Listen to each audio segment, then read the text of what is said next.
ça vous concerne. L'émission qui vous plonge au cœur des enjeux du service public. Nos experts décryptent des thèmes essentiels. Des échanges enrichissants et des réponses à vos questions. Ça vous concerne, votre rendez-vous pour comprendre, participer et agir. Participer et agir. 10h04 sur Alger 3. Madame, monsieur, bonjour, bienvenue à vous. Merci de nous rejoindre et de nous rester fidèles. Ça vous concerne, on est ensemble jusqu'à 11h en direct. On s'intéresse ce matin au rôle de la sage-femme dans la préparation de l'accouchement, à l'accouchement et dans la réduction aussi et du taux de césarienne à travers donc la préparation à l'accouchement.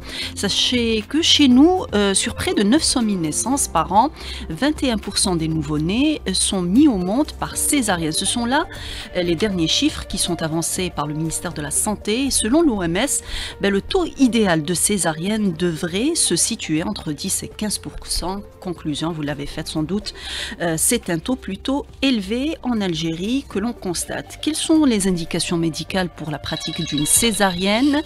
Est-ce une opération chirurgicale qui s'est banalisée chez nous? Est-ce qu'une préparation à l'accouchement par la sage-femme réduirait le recours à la césarienne et préparerait mieux la femme à accueillir son enfant? Pour répondre à nos questions ce matin, nous avons le plaisir de recevoir professeur Houlia Zegan, gynécologue, et madame Delila Zegmiri, sage-femme. Ça vous concerne le rôle de la sage-femme dans la préparation à l'accouchement et puis le taux de césarienne qui est de 21% en Algérie annuellement. C'est notre sujet ce matin. Restez branchés sur Alger 3.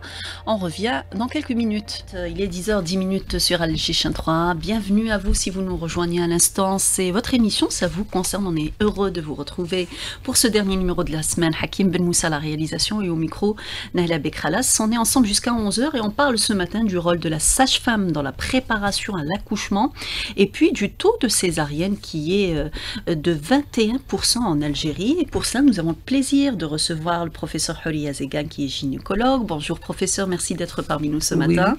Oui, bonjour.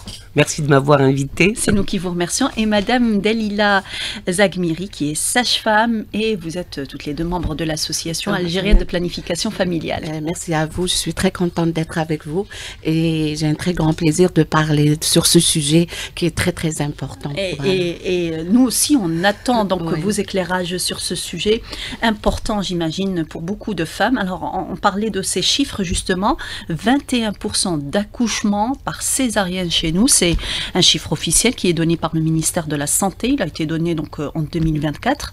Alors comment on peut qualifier ce taux quand on sait que l'OMS donne un taux entre 10 et 15%, professeur? Est-ce que comment on peut qualifier ce chiffre? C'est un taux qui est très important, oui. Puisque là vous avez vu que donc c'est relativement par rapport donc aux objectifs de l'OMS, il est le double. Oui. Il est de double, parfois le triple, et puis c'est une moyenne. C'est une moyenne. On s'attend que par région c'est plus élevé. C'est plus, voilà ce que je. Donc c'est un peu plus. Mais au fait, donc la césarienne de nos jours est un fléau. Oui. Est un fléau. C'est pas uniquement donc c'est-à-dire en Algérie, mais à travers le monde. C'est pour ça que donc c'est-à-dire l'OMS est intéressée et a fixé des objectifs. Alors donc c'est-à-dire césarienne.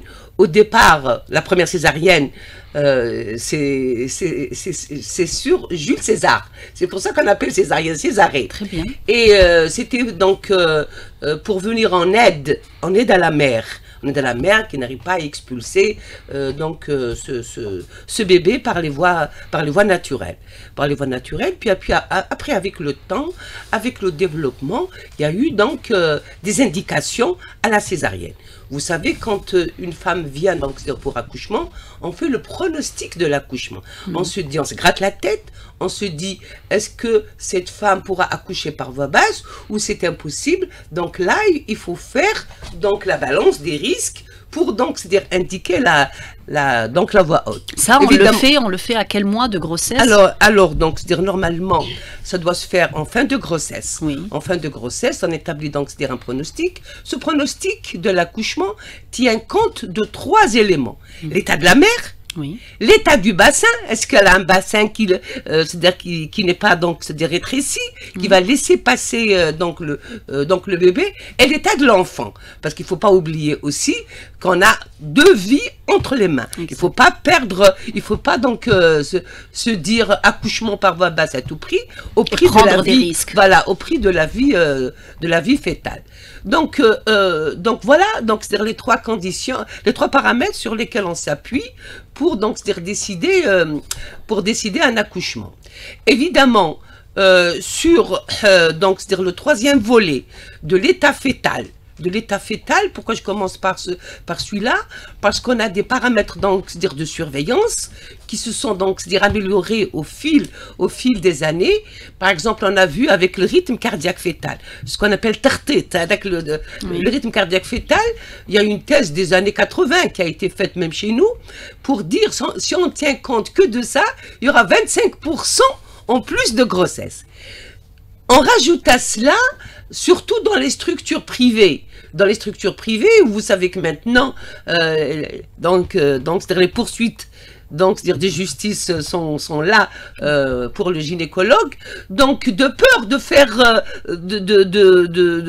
donc c'est pas une bêtise, de peur de surveiller donc c'est-à-dire cet enfant, on préfère l'extraire à temps, sans qu'il y ait de réanimation, sans qu'il y ait de complications. Vous avez compris aussi que par là, c'est un facteur, donc c'est-à-dire de surestimation et de surévaluation de grossesse, parce que les gens, surtout dans tous les salles d'accouchement, mais beaucoup plus dans le privé, ils ont peur des poursuites judiciaires. Ça, c'est pour donc l'état fœtal, où les moyens de surveillance se sont améliorés et les parents maintenant ne peuvent pas accepter un handicap quelconque pour leur enfant, surtout quand maintenant on fait moins d'enfants. Alors il y a 3 paramètres d'ordre médical. Maintenant je reviens à la mère. Oui. Après je vais laisser le bassin, ça c'est... Alors la mère, vous savez que les mariages sont reculés, la femme, elle veut faire son avenir, sa carrière, donc les mariages sont beaucoup plus tardifs.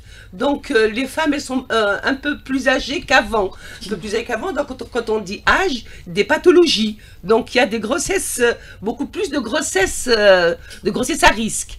Et alors, dans l'esprit des femmes, la césarienne est une sécurité, alors que c'est une erreur. C'est pas une sécurité, ni pour elle, ni pour l'enfant. Il y a beaucoup plus de risques quand on fait une césarienne chez la mère, les risques anesthésiques, les risques hémorragiques, mais dans la tête des gens, elle va pas subir toute la douleur des contractions. J'arrive, je me fais opérer et le problème est réglé. Ça reste une opération chirurgicale. Ça reste une opération avec les risques avec qu'elle tous ces comporte. risques. Oui. Et donc de là, en plus de la pathologie qui a augmenté en rapport avec l'âge, il y a aussi cette césarienne de convenance. Oui. Cette césarienne de vous pensez convenance. que beaucoup de femmes aujourd'hui le demandent? Elle la demande. Oui. Elle la demande d'abord pour la douleur. Parce que chez nous, c'est vrai qu'il y a la péridurale qui est développée depuis longtemps, Oui. mais elle n'est pas très répandue chez nous. Alors quand les uns et les autres se racontent la douleur de l'accouchement, c'est dit dans le Coran. Oui. Enfante dans la douleur, c'est douloureux. C'est douloureux, donc elles ne veulent pas subir cette douleur. Il y a aussi le périnée. Oui. Le périnée, c'est-à-dire que quand il y a un accouchement par voie basse, elles ont peur que leur périnée prenne un coup. Donc elles se disent pourquoi pas, je vais pas faire beaucoup, je vais faire 1 ou 2 enfants. C'est ce qu'on appelle la césarienne de convenance. Et ça existe chez nous très souvent. Alors elles viennent. Il y a aussi quelque chose qu'il faudrait dire d'ores et déjà. Oui. C'est parce que la grossesse, elle est suivie chez nous, surtout dans les grandes villes, elle est suivie, même donc c'est-à-dire surmédicalisée. Alors quand nous, on calcule un âge de grossesse, on a une règle pour calculer le terme moyen, pour calculer. Mais alors dans les têtes, quand on dit aux gens, votre terme moyen, c'est par exemple, je vous dis le 20 mai, alors c'est ici et maintenant, c'est le 20. J'ai dépassé d'un jour, elle vient bien avant, j'ai dépassé mon enfant, ceci, cela. Alors, dans ces termes calculés, il y a de l'angoisse qui s'installe, il y a des femmes qui veulent finir avec cette grossesse, qui travaillent, qui veulent s'occuper d'autre chose. Donc voilà, je veux finir, déclenchez-moi pour finir, et quand on déclenche hors nature, ça fait que des problèmes, ou opérez-moi. Donc là, voilà. Et ceci, évidemment, concourt à la grande fréquence des césariennes.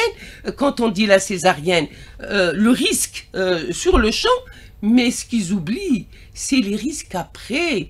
Il y a des pathologies modernes de la césarienne. Le placenta accreta, qui peut coûter la vie à la femme. Donc c'est-à-dire les cicatrices, ce qu'on appelle donc c'est-à-dire les ismocèles.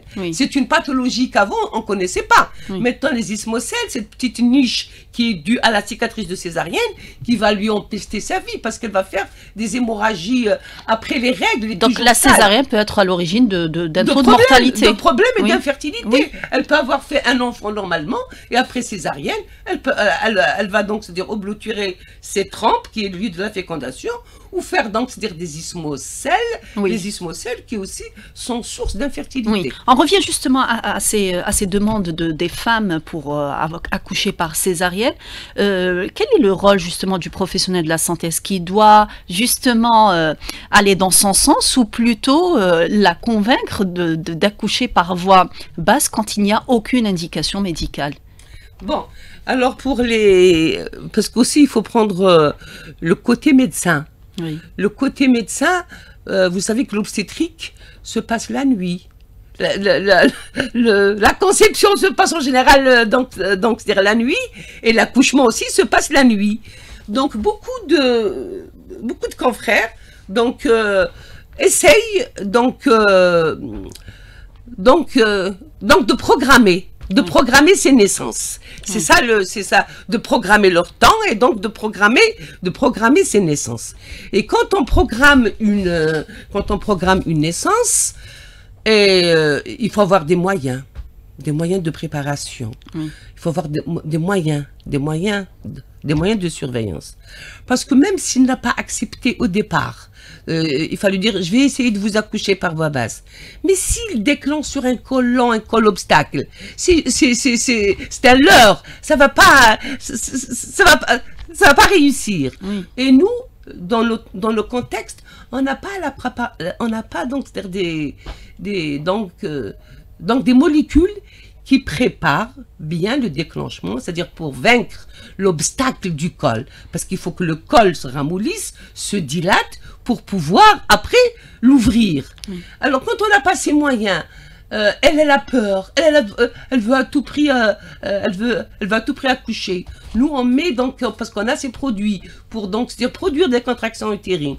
Quand on met ces produits pour produire des contractions utérines sur un col obstacle, l'enfant ne fait qu'accuser une souffrance. Et bonjour les dégâts.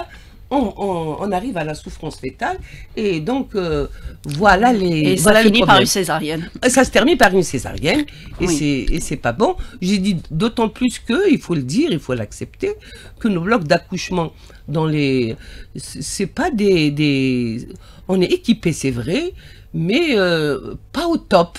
Pas au top, on n'a pas c'est-à-dire les drogues c'est-à-dire de préparation du col.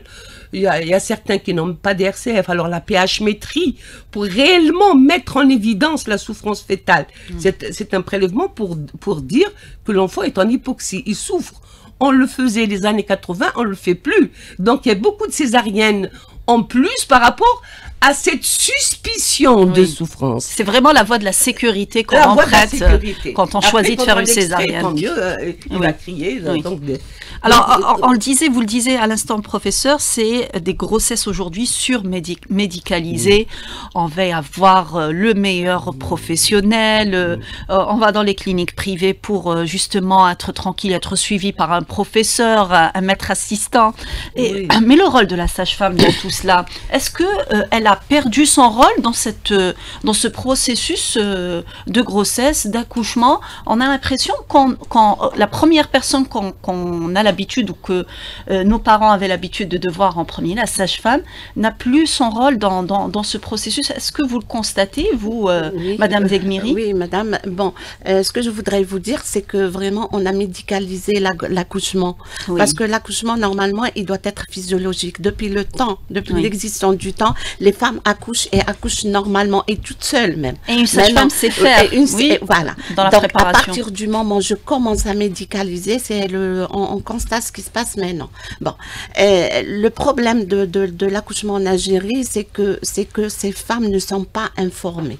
Même si elle va pour 36 000 consultations, mais jamais on lui parle c'est quoi la contraction, c'est quoi la douleur, comment gérer cette douleur, comment vous partir le jour J, comment vous allez vous comporter, comment pousser et tout ça. Alors que partout dans le monde, on fait des préparations à l'accouchement. Elle découvre ça au moment venu. Oui, voilà. Donc, elle part avec une phobie comme ça parce qu'elle entend de la voisine, de sa cousine, ça fait mal et j'ai eu très mal, j'ai failli mourir. Donc, elle part avec ce stress qui est très important. Et c'est ça qui fait que cette femme, même, comme elle a dit, professeur Zeggen, c'est-à-dire le stress déclenche un spasme, et le spasme aussi du col, qui s'ouvre pas facilement parce qu'on n'est pas relâché. Donc, le rôle de la sage-femme vient à partir du premier jour ou de la conception. Si cette femme, elle est suivie normalement chez une sage-femme ou chez une gynéco, c'est-à-dire il faut travailler en collaboration. C'est un suivi pluridisciplinaire. C'est-à-dire, il y a le gynéco. Quand on a besoin d'adresser au gynéco, il y a l'accouchement physiologique. On doit revenir à l'accouchement physiologique qui se fait sans stress, sans rien. Tant que la femme, elle est bien, elle n'a pas de pathologie, tout est normal, le bilan est normal, on n'a pas besoin, c'est-à-dire on doit accoucher physiologiquement. On appelle, comme en France, on appelle le médecin que lorsque il y a quelque chose qui se rajoute. Mais là, le problème, c'est qu'ailleurs, ils font une préparation. La préparation, elle est très importante dans la mesure où c'est une femme qu'on doit voir déjà à la conception. On la voit au 4e mois pour expliquer c'est quoi l'accouchement. C'est un projet de naissance normalement. Et idéalement, on la reçoit avec son mari. C'est-à-dire parce que c'est une conception qui a été faite à deux. Parce qu'avant, on parlait de préparation à l'accouchement, mais maintenant, on parle de la préparation à la naissance et à la parentalité. Donc, on inclut... Ça engage les deux. Voilà, ça engage les deux. Et c'est très important de parler de ça. Et c'est très important que ce papa s'intéresse à ce bébé. D'accord. Donc, au cours de la préparation à l'accouchement, on montre le rôle de papa.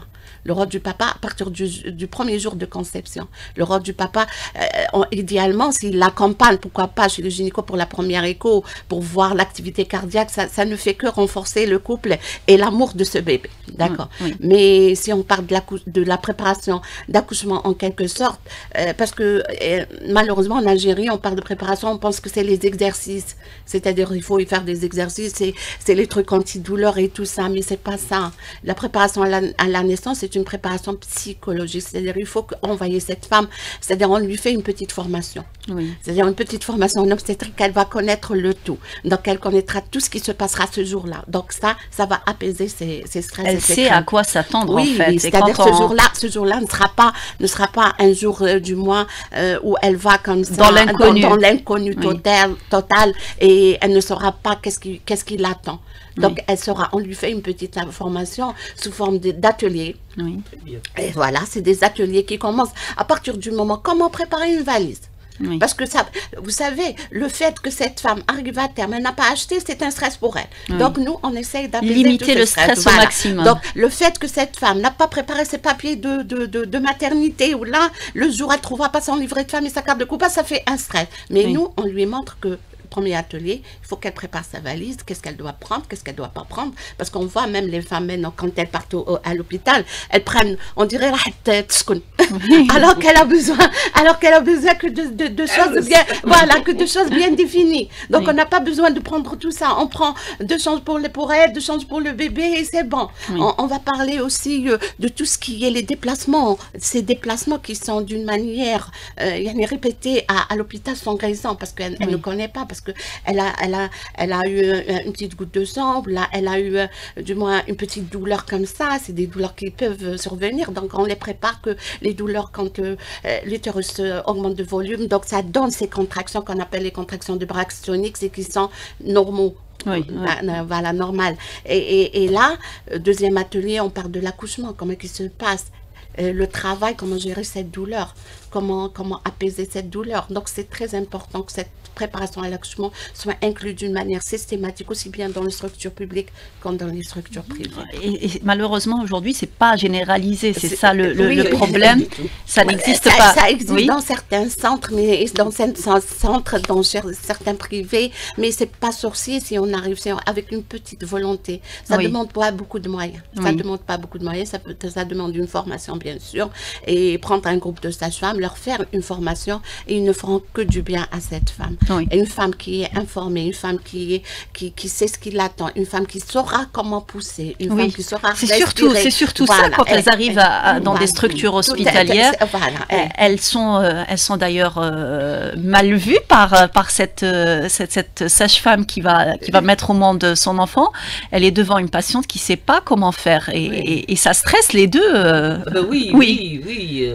Alors donc je voulais donc donc rebondir sur ce qu'elle vient de dire mon amie donc sage-femme donc Zadmiri. Donc j'ai parlé du volet bassin. Plutôt du volet maman, Oui. toute sa pathologie, du volet donc enfant avec la souffrance. J'ai laissé le volet donc bassin. Oui. Bassin, donc c'est-à-dire la ceinture pelvienne pour les engagements. Et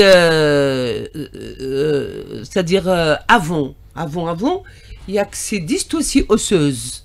Il y a que le bassin qui est anormal, qui est exposé donc à la césarienne. Et donc c'est comme ça qu'on a appris l'obstétrique classique. L'obstétrique classique, ils nous ont donc bien enseigné les diamètres d'engagement, les axes d'engagement, comment on accouche. Donc c'est l'obstétrique, donc c'est-à-dire classique. Au fil des années, il y a eu l'obstétrique moderne. Donc, il y a eu cette césarienne qui est donc c'est-à-dire bien maîtrisée, techniquement, qui n'est pas très difficile. Donc, on a abouti à l'obstétrique moderne qui a augmenté donc le taux de césarienne. Mais après les études, donc les gens se grattent toujours la tête, ils se sont dit trop, c'est trop. Trop, c'est trop. Et dans les pays développés, dans la France, dans l'Europe, on est en train de revenir aux maisons d'accouchement. Oui. On est en train de revenir aux maisons d'accouchement. Aux structures de proximité. Structures de proximité. Oui. Aux maisons d'accouchement, comme elle l'a dit, donc la femme est connue de la sage-femme donc dès le début de la grossesse. Elle est connue sur tous les plans. Et après, elle part pas dans cet univers stressant, désolant, où ça crie, donc c'est-à-dire à l'hôpital. Elle est en sécurité dans un endroit qu'elle connaît, familial, qu'elle connaît. On lui a expliqué déjà qu'est-ce que c'est qu'un début de travail, donc c'est-à-dire pour l'émission du bouchon muqueux, quelle est la rythmicité des contractions pour dire qu'elle est en travail, qu'est-ce qu'elle doit faire quand elle a ça, comment elle doit pousser, se retenir, pousser vers le bas pour la sangle du bassin. Et aussi, parce que ils exploitent toutes nos expériences. Vous savez, dans les manuels actuellement de ces maisons d'accouchement, dans ces manuels qu'on utilise, il y a nos anciennes méthodes de nos grands-mères, de nos matrones. D'ailleurs, c'est écrit dans ces manuels, mode d'accouchement selon la méthode Kabyle. Il y a comme ça, le fouk, et comment qu'elles vont résister.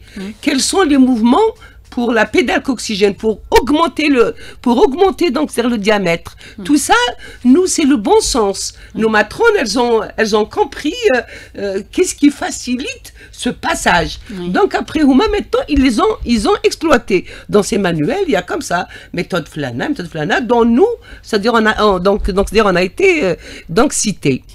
Et donc, il faut utiliser les structures de proximité.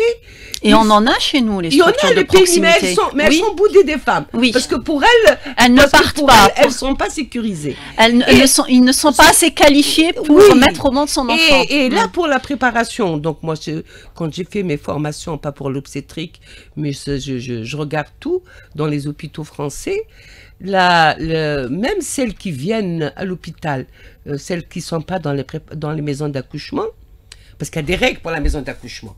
Tu ne prends pas un accouchement à risque dans une maison d'accouchement. L'accouchement à risque, il vient à l'hôpital. Mais ça, tu privilèges toujours la voix basse. Alors, comment qu'ils font? Ils les rassemblent. C'est des groupes, c'est des ateliers, comme elle l'a dit. Elles sont au nombre de 10, 15. Ils sont, on leur fait, on leur explique, on leur fait des topos, des topos avant. Donc la mise en travail, avant la date ultime, donc de l'accouchement, ces ateliers, évidemment, il y a plusieurs, il faut passer par plusieurs ateliers pour comprendre la physiologie de l'accouchement, les prémices d'un accouchement imminent pour éviter les accouchements forains, et comment qu'il faut pousser, quand est-ce qu'il faut venir, comme elle l'a dit, qu'est-ce qu'il faut préparer, parce que le plus souvent chez nous, elles ont préparé les bilans, elles ont vu, quand elles arrivent, elles n'ont rien ramené avec elles. Non, même pas la carte de groupage. Oui. Même pas la carte de groupage. Oui, non, elle vous ramène tout un sac, elle vous le vide à côté, elle commence à chercher.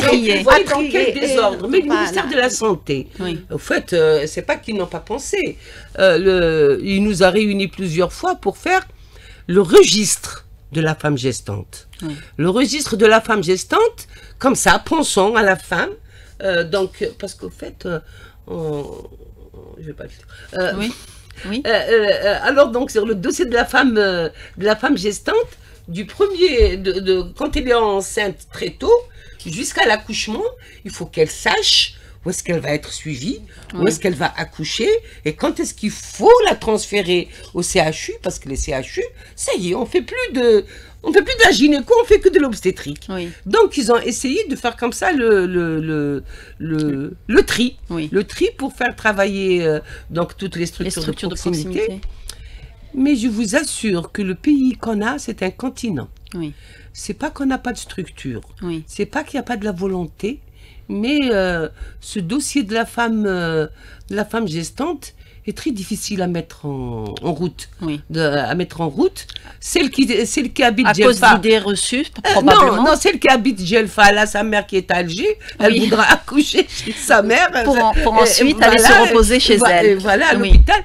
Donc, c'est-à-dire, les gens ont pensé... C'est très compliqué à mettre en place. C'est très compliqué avec nos mentalités pour mettre en marche. Il est 10h35, je vous propose de marquer une toute petite pause. Je rappelle que nous parlons ce matin de la préparation à l'accouchement et des taux de césarienne qui est important. En compagnie de nos invités, professeur Houria Zegan qui est gynécologue et madame Delila Zagmiri qui est sage-femme. Restez avec nous, on revient. 10h40, on est en direct dans votre espace, ça vous concerne. Nous parlons ce matin de la préparation à l'accouchement et de la césarienne.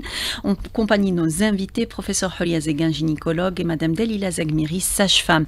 Alors on a dit tout à l'heure que souvent, 21%, on rappelle les chiffres, d'accouchement par césarienne chez nous en Algérie, c'est les chiffres les plus récents. On a dit que le recours à la césarienne s'opérait souvent croyant que c'est la voie la plus sûre pour la maman et pour l'enfant, que ce soit de la part d'une volonté exprimée par la maman, la future maman, ou par même les professionnels qui veulent éviter tous les risques liés à un accouchement par voie naturelle. Alors, là, on est en train de sensibiliser justement, de dire les choses comme il se doit pour sensibiliser la population, sensibiliser ses futures mamans sur ces césariennes de convenance. Quelles sont les complications, professeur, liées à un accouchement par césarienne? On pense que c'est une opération banale, mais non, elle consiste aussi à des complications. Oui, il y a un risque. Il y a un risque double. Il y a un risque d'abord chez la mère. Quand on fait une anesthésie, c'est pas rien. Quand on fait donc une intervention, il y a le risque hémorragique. D'accord, et aussi quand on opère, la cicatrisation est différente d'une femme à une autre. Ça veut dire que comment elle va cicatriser après, si elle va faire ce qu'on appelle nous des adhérences, c'est-à-dire qu'elle va boucher ses trompes, elle peut avoir fait la première césarienne, après ne plus faire d'enfant. Parce que justement, sa cicatrisation qui est individuelle lui a bouché les trompes. Elle peut faire aussi des infections post-opératoires. Donc, quand on est à ventre ouvert, il y a des microbes partout. Donc, elle peut récolter une une infection donc post-opératoire. La cicatrisation aussi, elle est parfois longue et compliquée. Donc vous voyez tout ce qu'elle risque la maman, c'est-à-dire pronostic immédiat. Maintenant, pronostic moyen, j'ai dit c'est la cicatrisation, c'est les plaies, c'est les infections. Pronostic lointain, je l'ai dit en avant-garde, c'est les ismocèles. Les ismocèles, c'est une pathologie moderne. C'est quand on suture. Quand on suture, il y a un endroit, ce qu'on appelle une niche, qui est mal suturée.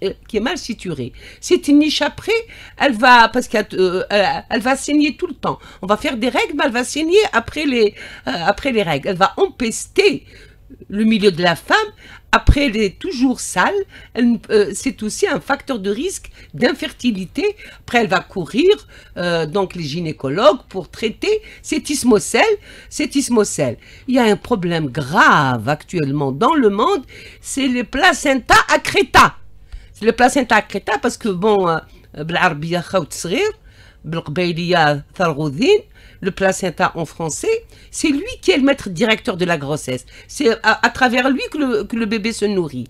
Alors, s'il se développe sur un muscle sain, après l'accouchement, il se détache facilement. S'il s'est développé sur des cicatrices, surtout quand c'est des multiples cicatrices, impossible qu'il se détache. Impossible. Alors, impossible de se détacher, surtout si on tire sur ce placenta, ça va faire des hémorragies graves qui vont coûter la vie à la mère. Si maintenant... Et puis quand on fait une première césarienne, forcément les prochains c'est des césariennes, c'est bien cela. C'est ça, donc c'est-à-dire dans la tête des gens, une césarienne un jour, une césarienne pour toujours, parce qu'après pour les indications des autres, il y a le fait qu'il y a une cicatrice, on a peur qu'elle rend.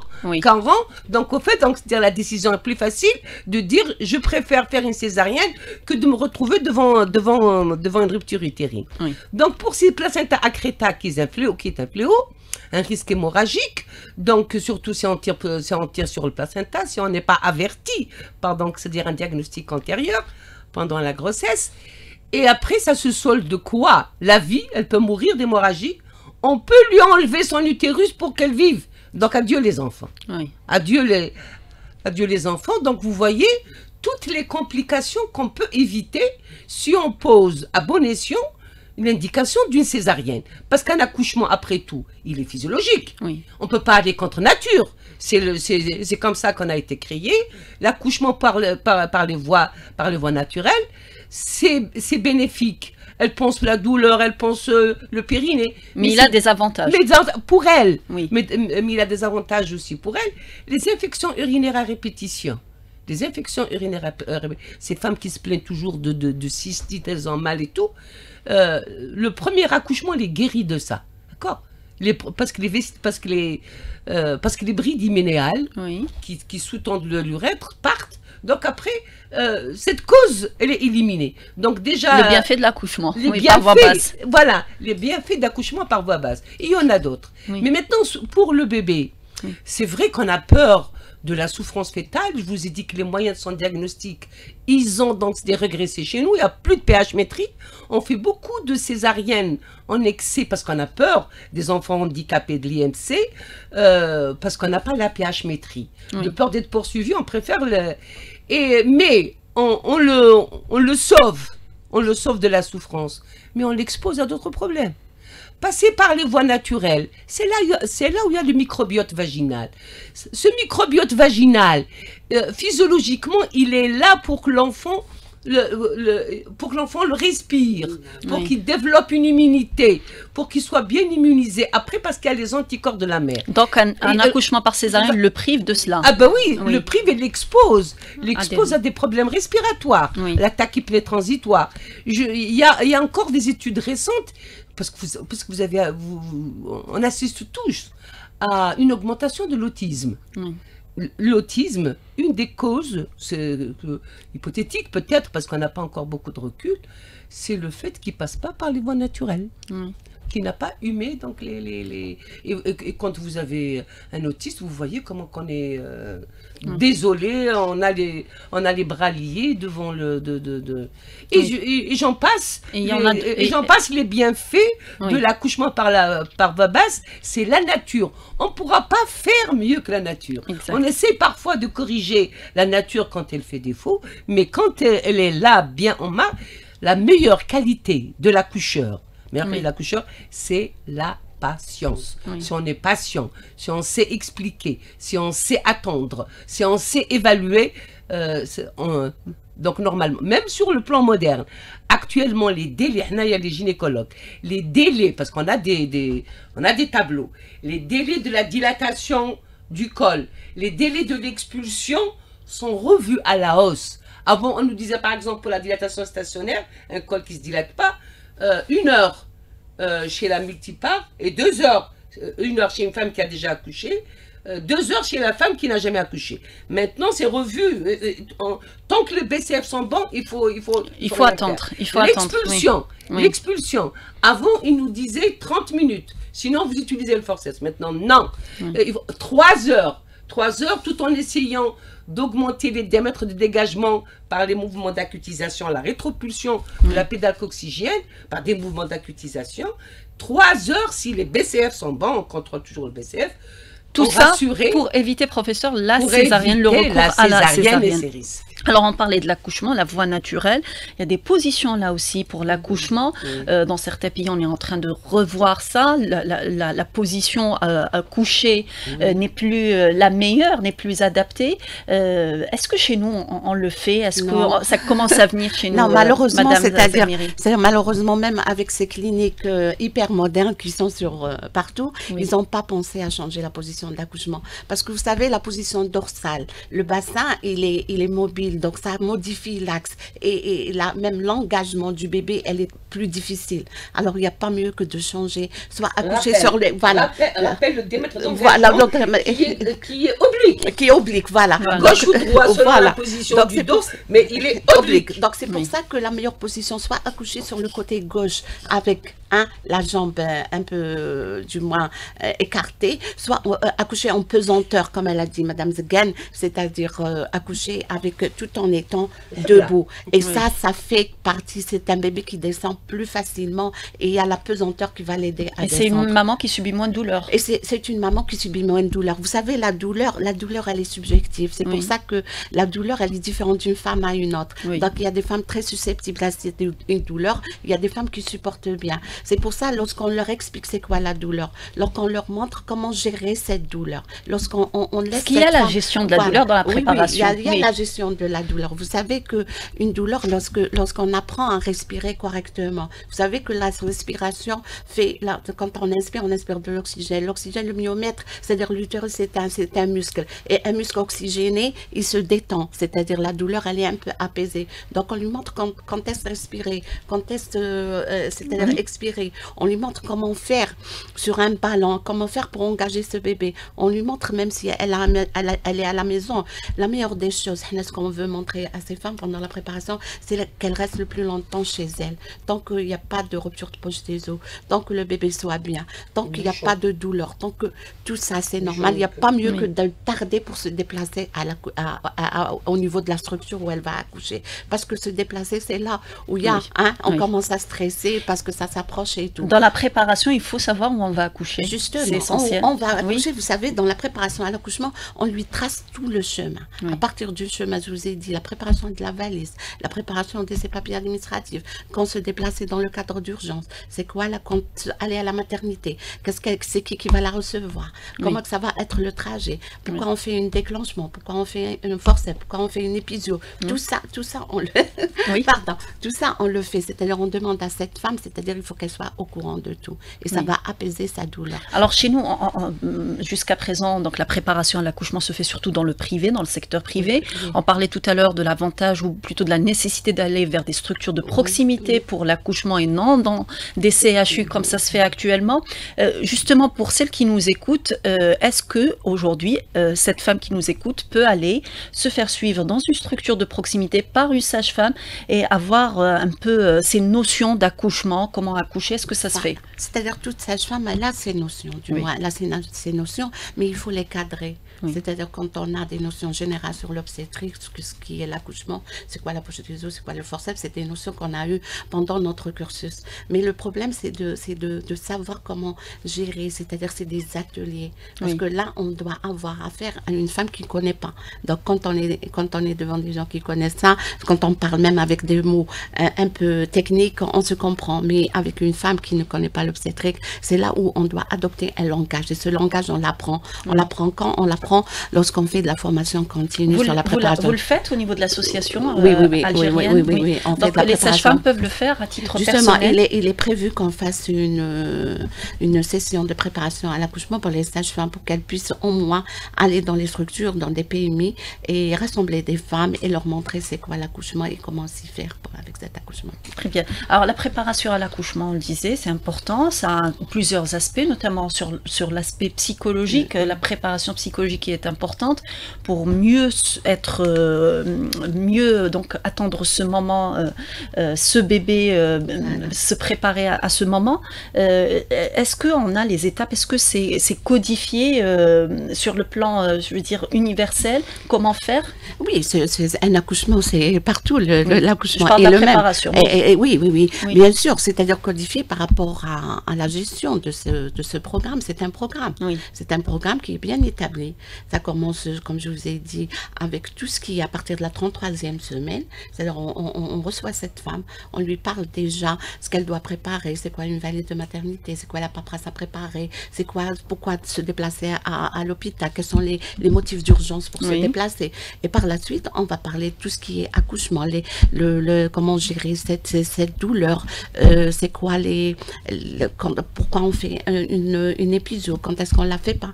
C'est-à-dire là, la femme, vraiment, elle est renseignée. Elle est renseignée sur tout, c'est-à-dire même le trajet de la maison, qui va la recevoir, qu'est-ce qu'elle va avoir, c'est quoi le bloc, parce que vous savez ailleurs ce qu'on n'a pas, c'est-à-dire cette femme, elle a la chance de visiter la maternité auparavant, chose qu'on n'a pas nous. Vous savez, donc cette femme, ça reste inconnu pour elle. Ça reste inconnu. Donc là, dans la préparation, on lui, du moins comme si qu'on lui prépare comment que ça va être cette visite virtuelle, voilà. Virtuellement, on va lui montrer c'est quoi, c'est une salle d'accouchement, qu'est-ce que vous allez trouver, donc c'est pour qu'elle se sente moins dépaysée. Mais comme je vous ai dit, en Europe, il y a la visite, soit de la clinique, des lieux pour ne pas être dépaysé le jour J. Pour être rassuré. Professeur? Mais chez nous, c'est tout à fait le contraire. Moi, je suis sur terrain, Madame Zadimiri aussi.